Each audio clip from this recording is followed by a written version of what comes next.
Vážená pani predsedajúca, vážené kolegyne, kolegovia, zle odhadol, mi vychladne káva a studená káva je na krásu, ale mne to nepomôže, ale nevadí, tak potom si ju dám. Prosím vás, k tomuto, skôr ako poviem, dovolte uviesť aj takúto skutočnosť, že pani predkladateľka odčiňuje svoje hriechy, ale nie som si celkom istý, či pomôže.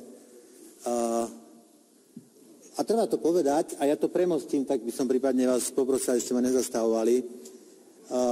My sme tu schváľovali, vy ste schváľovali zákon protibillboardový bič. Existujúci zákon, keď ste neschválili nový, hovoril, že billboardy nesmú byť v križovatke a ak zacháňajú v rozhľadovom poli voliča. V novom zákone ste schválili, že billboardy nemôžu byť v križovatke, ak zacháňajú v rozhľadovom poli voliča. Čiže doteraz bolo zakázané, aby boli billboardy na križovatke.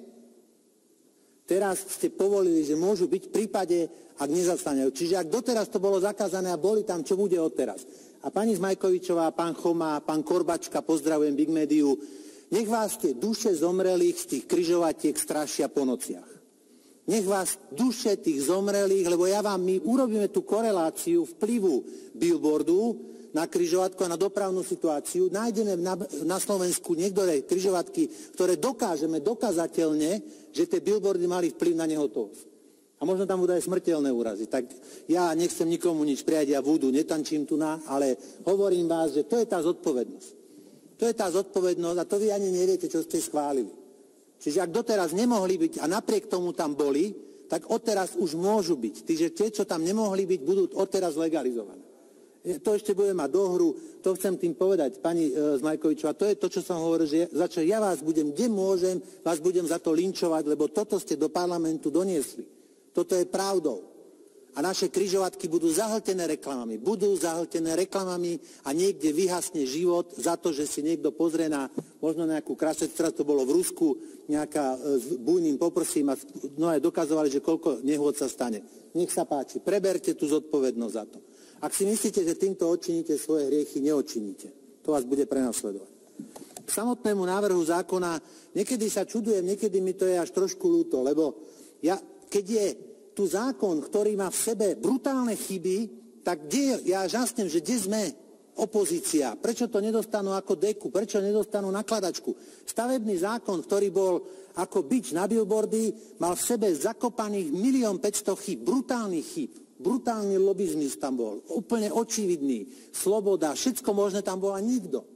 Ja som si šiel jazyk zodrať kvôli tomu, ale tu je zákon, ktorý v zásade je oproti tomu, nie že neškodný, že je nulitný, je na ceste, má ambíciu a možno v konečnom dôsledku aj pomôže, lebo začať treba. A napriek tomu sa tu normálne žasnem, že kto všetko ešte ide do ústnej, kto všetko už bol v písomnej, aké skvostné príspevky tu boli, tu sme sa dozvedeli, čo som sa ja učil na vysoké. Ja som tiež vedel Krebsov cyklus napísať z hlavy. Ale budem vás tu teraz ohúrovať, že čo všetko je fruktóza. To nemá taký zmysel. Normálne žasnem, že na čo je to vôbec dobré, že argumentačne sa takto vyskladať k tomuto. Fakt. Prosím vás. Lebo ja neviem, či chcete vyhrať, vy nechcete vyhrať. Vy bojujete proti tomu, že oni chcú, aby nebola energetické nápoje a cukrovinky a vy ste proti tomu, aby to tak nebolo a myslíte si, že tým politicky uspejete. To je žasnem. Ale že billboardy prešli, ani ste nevedeli. Opozícia ani nevedela. A možno jej to bolo úplne jedno, lebo sa boja, že Korbačka ich nedá na ten billboard. Lebo jej nedá takú zľavu, aby sa mohli pred voľbami svietiť, jak všetko tu bude vybavené. Ja normálne navracanie teraz, jak idem po tých uliciach a každý sa na mňa smeje z každého billboardu, že jak to bude lepšie, len tak málo stačí. Len ho zvoliť a už všetko bude vybavené.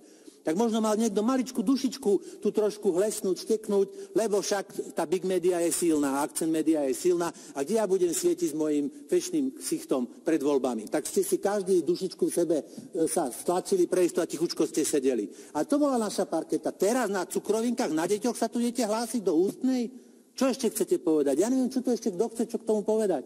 Ja som za. Samozrejme, že som za. A ja mám, prosím vás, o tej téme naštudované, môžem tu s vami, môžem vám to prednášať, môžem fakt vám to, bez toho, aby som sa preceňoval o zdravej výžive. Prosím vás, to ľudia, ktorí ja to vždy také vlny, hej, to napchávali sa hamburgermi, potom všetci pili mojito, teraz všetci jedia tekamové oriešky. To, viete, že ja som bol, títo ľudia, ktorí teraz hovoria o neviem akej zdravej výžive, ja už som vtedy sa tomu venoval, vtedy sme my doma varili, jak sme varili, my dlhodobo k tomu máme nejaký vzťah, nepotrebujem tu nikoho o tom presviečať, viete, že naštudované do detailu, tak to poviem, naštudované do detailu, v zásade jednodušene povedané, všetko škodí. Koniec koncov vždycky všetko škodí, všetkého, keď je veľa, tak škodí. Hej, tak niekedy nechápem aj tým príspevkom, ktoré zneli na prvé počutie fundovania, ale nechápem, čo bolo zmyslom toho. Že čo chcel autor na konci povedať? Všetkého veľa škodí. V zásade aj dneska je problém nájsť niečo, čo je zdravé. A tak potom, keď to tak nie je, tak povedzme, že niečo je zdravšie a niečo je menej zdravšie. Alebo ja neviem, tak to pripúsme. A už v niečom sa už pre Boha môžeme zhodnúť, že je to tak.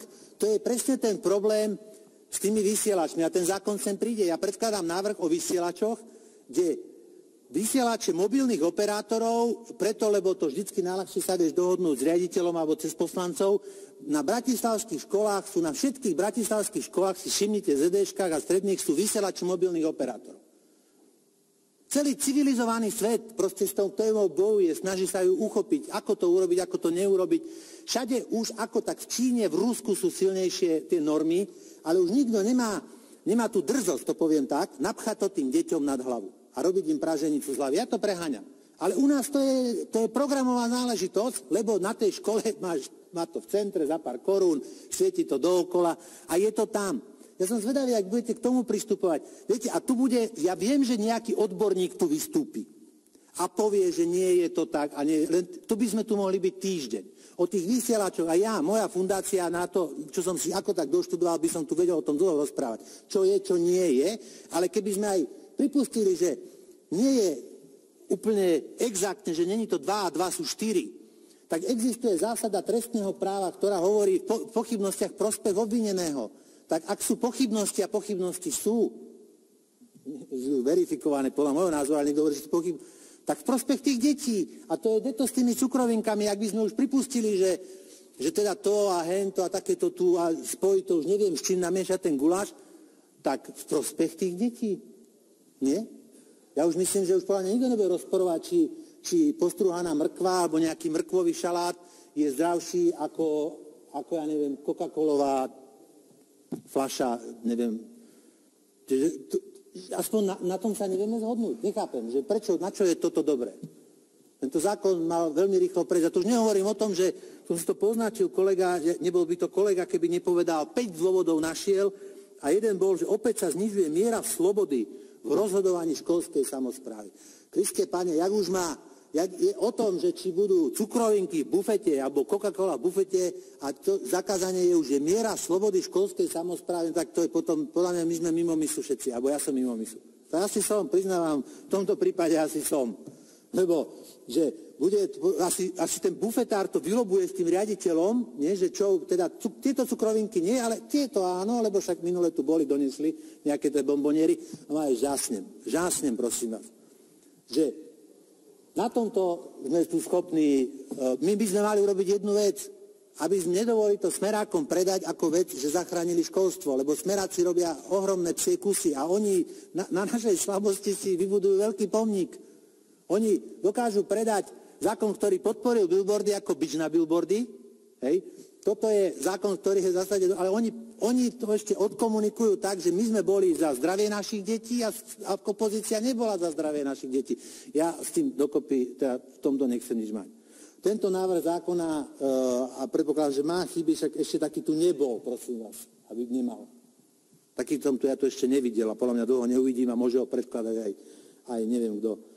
Tak, ale začať sa niekde musí. A my vymýšľame koleso, že my zavádzame niečo, čo inde nepočuli, neslýchali a my budeme inšpirátormi. Veď kde som to čítal, že kde všade sa už s touto otázkou nejakým spôsobom vysporiadali. Hej, že upravujú, ak hádam sa na tom zhodneme, že školský dvor, školská budova je typovo iná budova ako staničný bufet. Alebo bufet pre chlapov z Váhostavu. To by sme, alebo slovanistický bufet na štadióne. To hádam, by sme sa na to mohli zhodnúť. Alebo tu niekto zasa prihlási, že sloboda podnikania, diskriminácia, ja žasnem, že čo všetko k tomu vieme dodať, aby sme... Principiálne neviem prečo, čo má byť na konci. Že vy chcete teda, kolegovia, niektorí z vás chcete, aby teda v tých bufetoch bolo všetko tam, čo je doteraz. Hej? Čiže to je zmyslom. A niekto prišiel s tým, že nie. Tak nechajte, nech to iné a vyskúšame. Čo tie deti budú vyhľadované? Budú jak v Etiópii, že nafúknú, že nebudú jesť? Alebo že čo to má, nejaké škody to má na niečo? Alebo nechápem, že keď si to tak človek rozloží, že čo na konci dňa chcete? Že čo chcete, aby z toho vyšlo? Nechápem. Niekedy žasne. Ja nebudem robiť a koniec koncov načo nejakú prednášku o škodlivosti toho a hentoho a vedel by som a zaujalo ma špeciálne pán Šebej, čo tu hovoril o probléme cukru. To je napríklad tiež, keď už teda, tak vás dovoľte, aj som vás inšpiroval. My máme naše deti a my pijeme Coca-Colu z kukuričného cukru, hej, ale na západ od rieky Moravy sa pije z trstinového cukru, hej. Už viete, takže viete, toto východná Európa vždycky teda bola menej náročná, hej, tak môžu kľudne piť z kukuričného modifikovaného cukru. To je modifikovaný cukor, hej. To je presne, to keď tu spomínal ten americký prípad, ja si spomínam, to bol nejaké meno versus Coca-Cola. To bol veľký súdny spor, že sa dokazovalo, že ten kukuričný cukor v tej modifikovanej forme obsahuje látku. To už nikto nespochybňuje, ktorá vyvoláva návykovosť na úrovni nikotínu. Proste, že to, že stále sa dolievajú tou Coca-Colou, nikto nespochybňuje. Ale americké zákonodárstvo zareagovalo teda v duchu najvyšších princípov slobodného štátu, že prijalo zákon. To bol paradox doteraz, to je ako otvorené, to nespomínam presne, ak sa to volalo, že prijalo zákon, ktorý hovorí, že nesmiete vydať správu o škodlivosti potravín, lebo to môže byť šírenie poplašnej správy. To je, neviem, jak sa to presne volá. Čiže, lebo Coca-Cola sa proste tak zbúrila, že to tak spôsobuje takéto škody, tak nakoniec to takto celé nejakým spôsobom dopadlo. A áno, aj v Amerike myslím, že teraz stále ešte ten kukuričný cukor. Ale Nemci sa nenalievajú kukuričným cukrom modifikovaným. Ani Rakúšania sa nenalievajú kukuričným modifikovaným cukrom. U nás sa nalievame, lebo u nás je prioritná cena, u nás je prioritné dobytu, komu na čom záležalo. Pani predkladateľka prípadne doneste s pánom Jahnatkom niečo v tomto smere a budete mať vo mne zástancu. Hej, že ja nechcem piť takú Coca-Colu ako nikto iný, ja ju teda vôbec nepijem, ale už aspoň naši ľudia, ale aspoň takú, ako pijú Češi. O čo sme my horší, že prečo by sme my mali byť? To už nechcem hovoriť, že prečo to je tak, no preto, lebo je tomu ekonomika, za všetkým je ekonomika. Niekde vám to dovolia, niekde vám to nedovolia. Hej, už len výber tých krajín, Rumunsko, Bulharsko, Maďarsko, Slovensko. Jazdí na kukuričnom cukre, hej? Lebo proste tu máme zákonodarcov takých, ktorí na tom tak záleží, že si to tvária, že to nevidia. Skončím, vážení kolegovia, asi som si nepomohol môjim vystúpením v pohľadu ku niekomu, ale toto mi naozaj príde preceňovanie a zbytočná pozornosť na tento návrh zákona a zákony, ktoré reálne ubližujú, reálne nám robia sa z blbcov, že tu takto s ľahkosťou prechádzajú úplne nepovšimnuté. Ďakujem.